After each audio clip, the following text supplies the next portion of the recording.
السلام علیکم ورحمۃ اللہ وبرکاتہ۔ بسم اللہ الرحمن الرحیم، نحمدہ ونصلی علی رسولہ الکریم، اما بعد۔ رسول اللہ صلی اللہ علیہ وسلم کی سیرت کا تذکرہ ہو رہا تھا، ذکر ہو رہا تھا۔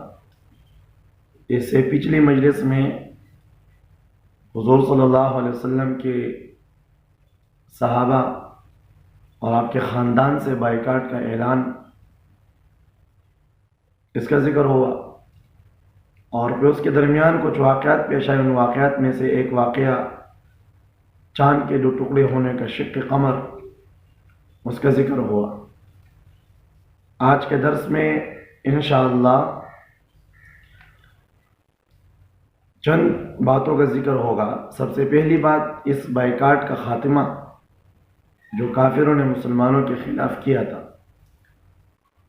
اور دوسری بات آج جو بیان ہوگی، اس بائیکاٹ میں کچھ عبرتیں اور کچھ دروس ہیں۔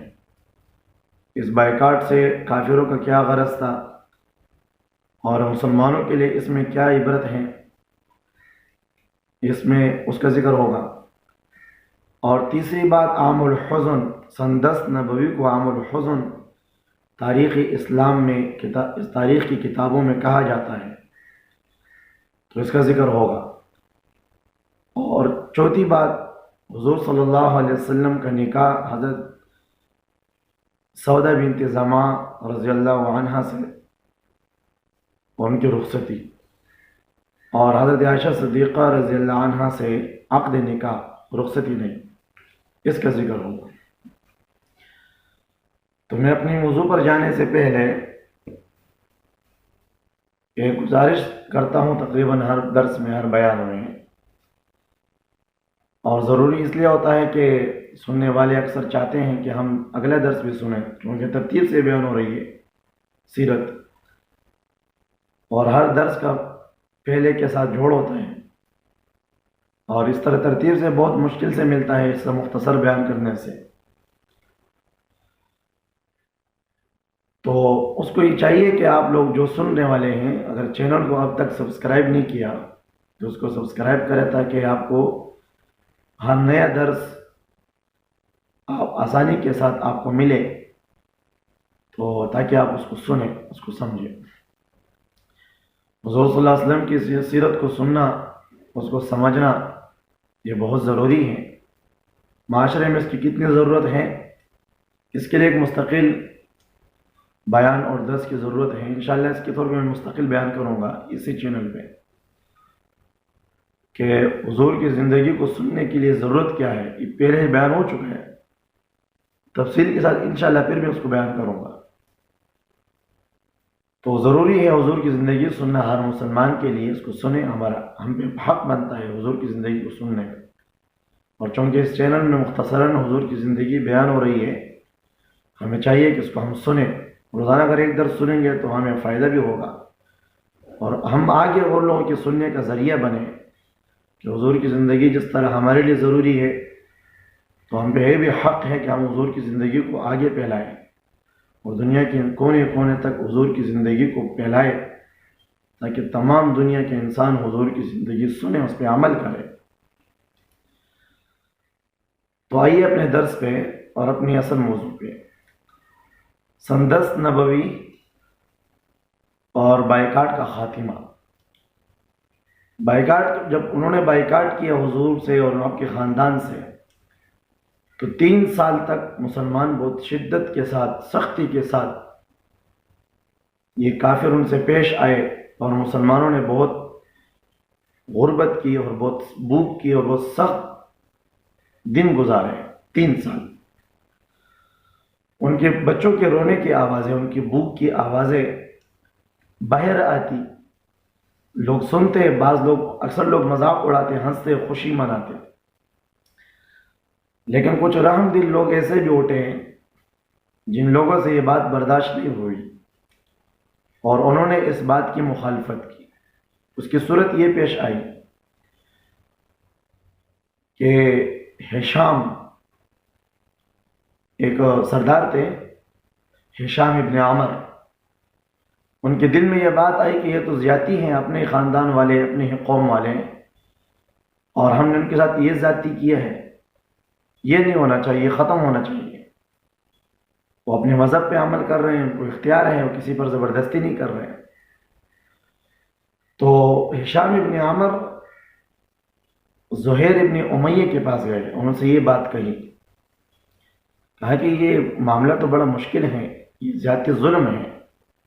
تو زہیر ابن امیہ نے بھی کہا ہاں میرے دل میں یہ بات ہے، لیکن میں کچھ کہہ نہیں سکتا ہوں، چلو آپ آ گئے ہیں تو اب میں کچھ نہ کچھ کر سکتے ہیں۔ یہ دونوں حضرات آگے گئے اور یہ لوگ گئے ایک اور شخص سے، ایک اور سردار سے ملے، غالباً زمعہ بن اسود سے ملے، مطعم بن عدی سے ملے، مطعم بن عدی۔ تو یہ بھی بڑا رحمدل آدمی تھا۔ مطعم بن عدی کے جب پاس یہ لوگ گئے تو انہوں نے اپنی بات کی، انہوں نے کہا کہ ہاں بھائی میرے دل میں یہ بات ہے، لیکن میں اکیلے تک کچھ کہہ نہیں سکتا۔ تین ہو گئے، یہ تینوں مل کر آگے ابو البختر ابن ہشام کے پاس گئے، یہ بھی سرداروں میں سے ہیں، تو مسلمان نہیں ہیں لوگ لیکن قوم والے ہیں۔ تو انہوں نے ان کے سامنے جب انہوں نے یہ بات کی کہ بھائی اس طرح یہ معاملہ جو ہمارے سامنے ہو رہا ہے یہ ظلم ہے، زیادتی ہے، تو انہوں نے بھی کہا کہ ہاں میرے دل میں بھی یہ بات تھی لیکن میں کچھ کہہ نہیں سکتا تھا، چلو آپ لوگ آ گئے تو میں آپ لوگوں کے ساتھ بات اٹھا لیتا ہوں۔ چار ہو گئے، یہ چار آدمی مل کر زمعہ بن اسود کے پاس گئے، اور جب ان کے پاس سامنے یہ بات رکھی تو انہوں نے بھی کہا کہ میں بھی آپ لوگوں کے ساتھ ہوں۔ کل جب لوگ مطاف میں آئیں گے، جو دارالندوہ انہوں نے بنایا تھا مشورہ میٹنگ کی جگہ، تو آپ لوگ بھی آ جائیں، ہر آدمی بات کریں گے۔ جو اگلے دن مطاف میں سردار سارے بیٹھے ہوئے، ابو جہل بھی ہیں ان کے اور سردار بھی ہیں، یہ 5 آدمی بھی ان پہ آ گئے، انہوں نے پہلے سے مشورہ کیا تھا، اور انہوں نے جو بات اٹھائی اور بنیادی طور پہ جو ان کی بات مضبوط ہوئی وہ یہ بات تھی کہ انہوں نے یہ کہا کہ ہمارے ساتھ اس معاہدے میں مشورہ نہیں ہوا تھا، یوں سمجھ لو کہ ہمارے دستخط اس میں نہیں ہیں، ہمارے مشورے کے بغیر یہ کام ہوا ہے۔ تو سب سے پہلے ہشام ابن عامر مشورے میں کھڑا ہوا، انہوں نے اعتراض کیا کہ بھائی یہ جو تم لوگوں نے بائیکاٹ کیا ہے، پہلی بات تو یہ کہ یہ ظلم ہے، زیادتی ہے، اور دوسری بات یہ ہے کہ مجھ سے نہیں پوچھا گیا، مجھ سے اس کے بارے میں رائے نہیں لی گئی، میں اس کے خلاف ہوں۔ تو ابو جہل نے کہا کہ بیٹھ جائیں، آپ سرداروں کے خلاف جا رہے ہیں۔ تو وہاں سے زہیر ابن امیہ کھڑے ہو گئے، تو انہوں نے بھی یہ بات ان کی تائید کی کہ ہاں یہ صحیح کہہ رہے ہیں، مجھ سے یہ مشورہ نہیں لیا گیا۔ تو ابو جہل پھر بھی غصہ ہوا۔ تیسرا آدمی جب کھڑا ہو گیا مطعم بن عدی، انہوں نے بھی ان کی حمایت کی۔ پھر اس کے بعد ابو البختر ابن ہشام اور پھر اگلا زمعہ بن اسود، یہ 5 آدمی جب کھڑے ہو گئے تو سرداروں نے سب سے پہلے ان کو دھمکایا اور ان کو غصہ کیا۔ ابو جہل جو اس وقت مجلس کے امیر تھے، بڑا تھا، انہوں نے اس کو دھمکایا، لیکن انہوں نے کہا کہ ہم اپنی بات کریں گے، ہم اپنی بات سے پیچھے نہیں ہٹ سکتے، اس لیے تو جب تک یہ بات ختم نہیں ہوتی، یہ ہمارے مشورے کے بغیر ہوا ہے اور یہ ظلم اور یہ زیادتی ہے، کیا ہم سردار نہیں ہیں؟ کیا ہمارا حق نہیں ہے بولنے کا؟ تو ابو طالب جو اللہ کے نبی کے چچا ہیں، وہ اس وقت مطاف میں موجود تھے، تو انہوں نے ان کے سامنے جھگڑا ختم کرنے کے لیے، چونکہ جنگ بن رہی تھی، دونوں طرف سے قوت تھی، یہ بھی سردار تھے وہ بھی سردار ہیں، تو جنگ ہو رہی تھی، جھگڑا ہو رہا تھا۔ ابو طالب ان کے درمیان گئے اور انہوں نے کہا کہ آپ لوگ جھگڑا نہ کریں، میں ایک بات کہتا ہوں، کل رات، گزشتہ شب میرے بھتیجے نے ایک پیشن گوئی کی ہے، ایک بات کہی ہے، اگر وہ بات سچی ہے تو آپ لوگ جھگڑا ختم کر دو، اور اگر میری بھتیجے کی بات جھوٹی ہے تو آپ لوگ سارے اتفاق کر کے ان کے خلاف کرو۔ کہا کہ بات میرے بھتیجے نے یہ کہی حضور صلی اللہ علیہ وسلم نے کہ اللہ نے ایک کیڑا اس معاہدے والے تختے پر مسلط کیا ہے، جس کاغذ اور جس تختے پہ انہوں نے یہ معاہدے کے الفاظ لکھے تھے اور معاشرتی بائیکاٹ کا اعلان کیا تھا، اس میں چونکہ انہوں نے اللہ کا نام بھی لکھا تھا، بسمک اللہم، ان کا رواج تھا، لکھتے تھے ہر معاہدے سے پہلے. تو میرے بھتیجے نے کہا کہ کل شب مجھے یہ خبر دی ہے کہ اللہ نے اس معاہدے والے کاغذ پہ، اس تختے پہ ایک کیڑا مسلط کیا ہے. اس کیڑے نے معاہدے کے تمام الفاظ کاٹ کے کھا لیے، سوائے لفظ اللہ کے.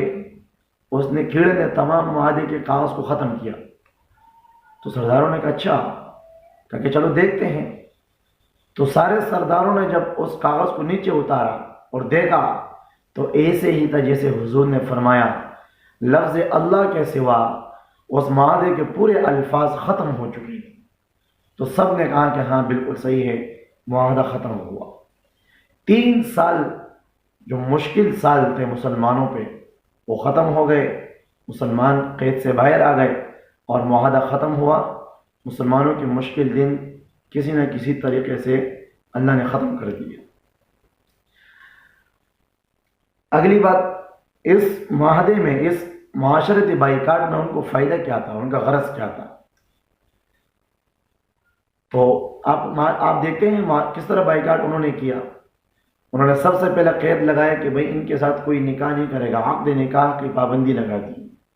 یہ معاشرتی بائیکاٹ کا اعلان ہوا. پھر دوسرا اعلان انہوں نے یہ کیا تھا کہ بھئی ان کے ساتھ کوئی خرید و فروخت، لین دین بھی نہیں کرے گا. یہ معاشی طور پہ ان سے بائیکاٹ ہوا، اقتصادی طور پہ بائیکاٹ ہوا. اور تیسرا اعلان ہوا تھا کہ ان کے ساتھ کوئی مجلس میں بیٹھے گا بھی نہیں، ہمارے ساتھ بھی مل کر نہیں بیٹھے گا. بیٹھک میں، مجلسوں میں پابندی ہوگی، ان کے ساتھ کوئی بیٹھے گا نہیں، کوئی بات نہیں کرے گا. تو جو صلح اور مذاکرات کی صورت ہوتی ہے مجلس سے اور بیٹھنے سے، ایک دوسرے کے ساتھ بات چیت کرنے سے، ان کی پابندی بھی ہوگی. تو مکمل طور پہ انہوں نے یہ پابندی لگائی تھی. پہلی بات یہ ہوئی. دوسری بات، انہوں نے اس بائیکاٹ سے ان کا غرض یہ تھا کہ یہ جو مسلمان ہیں یہ سختی برداشت نہیں کر سکیں گے، یہ آہستہ آہستہ بدزن ہو کر یہ حضور صلی اللہ علیہ وسلم کو اکیلا چھوڑ دیں گے، اور ہم جب وہ اکیلے ہو جائے گا، کمزور ہوگا، تو ہم ان سے نمٹ لیں گے، اپنا کام پورا کر لیں گے. تیسری غرض ان کی یہ تھی کہ حضور صلی اللہ علیہ وسلم کے خاندان سے بھی بائیکاٹ کا اعلان ہوا تھا، تو اس لیے انہوں نے کیا تھا. اگرچہ پورے خاندان تو مسلمان نہیں تھے، پوری خاندان تو مسلمان نہیں ہوئی تھی. ان کا غرض یہ تھا کہ خاندان والے تنگ آ جائیں گے اور مجبور ہو کر یہ اپنے ہاتھوں سے محمد صلی اللہ علیہ وسلم کو ہمارے حوالے کر دیں گے، اور ہم آسانی کے ساتھ علل اعلان مکے میں حضور صلی اللہ علیہ وسلم کو نعوذ باللہ شہید کر دیں گے، ان کو مار دیں گے. لیکن ان کی ساری سازشیں اللہ نے ناکام کر دی اور ساری سوچ ان کی ختم ہو گئی.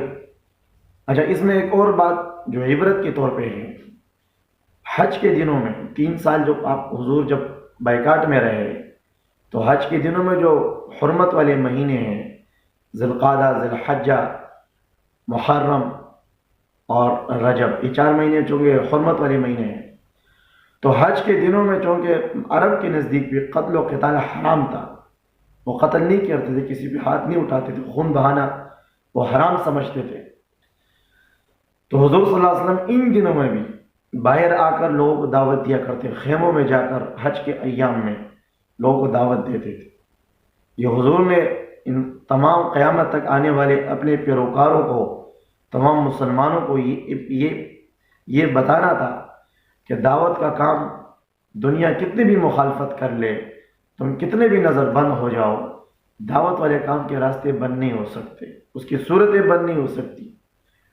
بائیکاٹ میں رہ کر، قید میں رہ کر اگر اور صورت بند ہوتی ہے تو انسانوں کے لیے ہدایت کی دعائیں تو بند نہیں ہو سکتی. زبان پہ اگر تالا لگا دیا جائے، زبان سے اگر کوئی بند کر دے، اس پہ اگر کوئی پابندی لگا دے، دل کا راز تو اللہ جانتا ہے. دل میں بھی انسان دعا کر سکتا ہے، اللہ ساری دنیا کو ہدایت دے دے، ان کو اسلام کی نور سے منور فرما۔ تو کسی طریقے سے بھی جو بھی سختیاں ہو جائے، دنیا جتنی بھی چاہے اسلام کے خلاف بائیکاٹ کے اعلان کر دے، سازشیں کر دے، اقتصادی طور پہ، معاشی طور پہ، خاندانی طور پہ، معاشری طور پہ، جو بھی صورت اختیار کر لے، دین کی محنت کا کام بند نہیں ہو سکتا۔ اللہ کا دین غالب ہے، غالب رہے گا۔ اچھا، تیسری بات عام الحزن۔ سن 10 نبوی کو جب حضور اس قید سے باہر آ گئے اور بائیکاٹ کے دنوں سے باہر آ گئے، کچھ رات سکون کے دن ملنے شروع ہو گئے، تو ایک بہت بڑا حادثہ ہوا، بہت بڑا ایک واقعہ پیش آیا، بلکہ ایک نہیں 2 واقعے پیش آئے سن 10 نبوی کو۔ دنیا میں جو آپ کے اسباب تھے، آپ کی طاقت اور آپ کی پشت پناہی کے اسباب، 2 بڑے اسباب دنیا سے اٹھ گئے۔ ایک آپ کی قوت اور آپ کی طاقت، پشت پناہی، تمام مکہ کے لوگوں کے سامنے آپ کے لیے ایک دیوار۔ ابو طالب سن 10 نبوی کو اس دنیا سے چلے گئے اور اس کا انتقال ہوا۔ اس انتقال پر جو آپ کو صدمہ ہوا، آپ کو جو اس پر تکلیف ہوئی، انتقال کے جو واقعات ہیں اس میں تفصیل ہے، اس لیے سیرت میں مختصر بیان کر رہا ہوں، اس کو انشاءاللہ کسی اور موقع پہ بیان کریں گے۔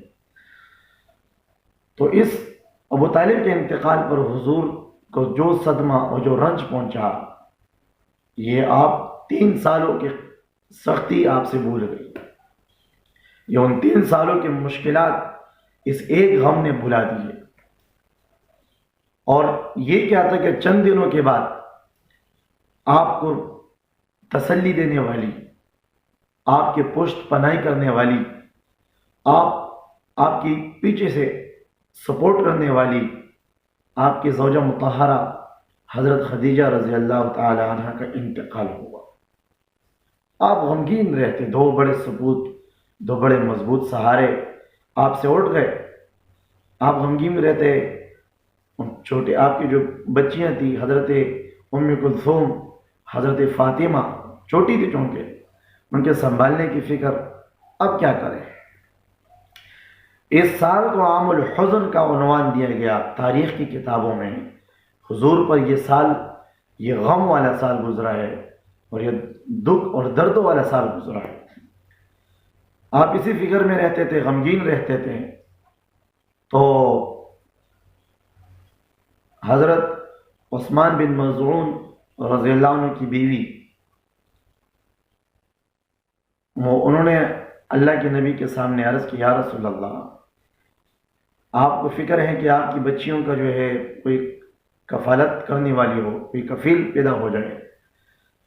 تو 2 رشتے ہیں، ایک کنواری ہے، ایک بیوہ ہے، آپ جہاں چاہیں ہم آپ کے لیے رشتہ کر دیتے ہیں۔ آپ نے فرمایا کون ہے؟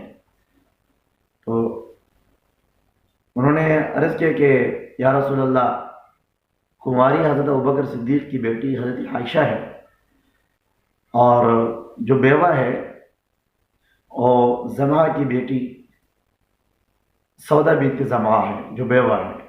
آپ نے فرمایا دونوں جگہ پیغام دے دو۔ تو دونوں جگہ پر پیغام دیا گیا، دونوں جگہ رشتے ہو گئے، بات طے ہو گئی۔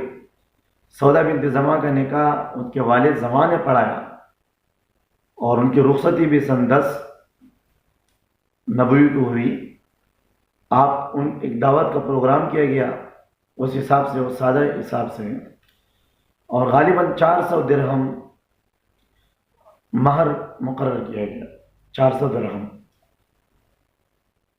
اور اسی طرح حضور صلی اللہ علیہ وسلم کا جو دوسرا جہاں پیغام دیا تھا حضرت عائشہ صدیقہ رضی اللہ عنہا کے گھر پہ، تو عقد نکاح تو ہو گیا حضرت عائشہ صدیقہ سے اسی 10 نبوی کو، لیکن رخصتی نہیں ہوئی۔ سودا بنت زمعہ کی تو رخصتی ہو گئی، اور حضرت عائشہ صدیقہ رضی اللہ عنہ کی رخصتی وہ ہجرت کی بات ہوتی ہے۔